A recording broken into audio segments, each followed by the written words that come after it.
Action.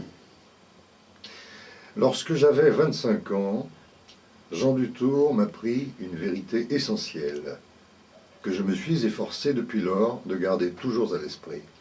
C'est qu'il ne faut jamais prendre au sérieux ce que la société dit d'elle-même ou proclame. Je ne parle pas de ce que disent les gouvernements et dont les totalitarismes constituent la caricature. Je parle de quelque chose de beaucoup plus diffus, d'insaisissable à la fois et d'omniprésent, qui circule dans les journaux, les gazettes, comme il disait, dans les conversations, dans tout ce qu'il est convenable d'avoir l'air de croire, afin de ne pas passer pour un attardé, voire un dangereux réac, expression qui faisait déjà fureur à l'époque dont je parle, et qui d'ailleurs continue à dispenser ceux qui l'emploient de réfuter avec des arguments solides les idées qui ne leur plaisent pas, ou tout simplement leur permet de ne pas les entendre. Les idées dominantes, en ces temps lointains, pas plus que maintenant, n'émanaient des pouvoirs établis. La différence étant que ceux d'aujourd'hui, de quelque bord qu'ils soient, s'y soumettent avec déférence, en parfaits élèves de Tartuffe.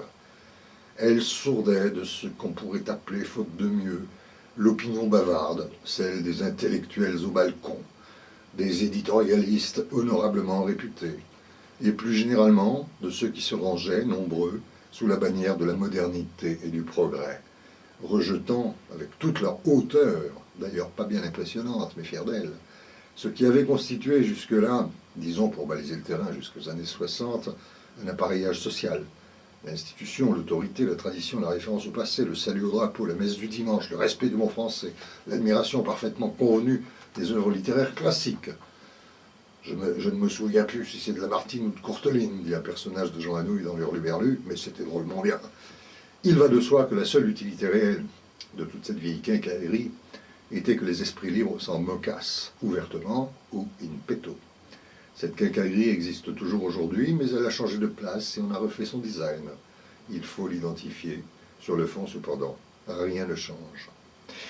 Dans quel livre de Jean Dutour découvris-je tout cela ? Je serais en peine de le dire aujourd'hui. Je l'y trouvais pourtant, entre les lignes, peut-être. Et ce fut, je dois avouer, une surprise. Jean Dutour, c'était alors pour moi, et d'autres, l'écrivain des parents. Le type qui passait à la télé chez Philippe Bouvard.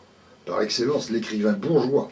Autre expression qui faisait florès en ce temps, et qui suffisait à elle seule à vouer à un auteur hégémonie. Son élection à l'Académie dans cette période fut le coup de grâce aux yeux de ceux qui n'avaient pas tout à fait renoncé à se préoccuper de ce genre de choses, et pour reprendre un mot célèbre, il ne l'avait pas volé.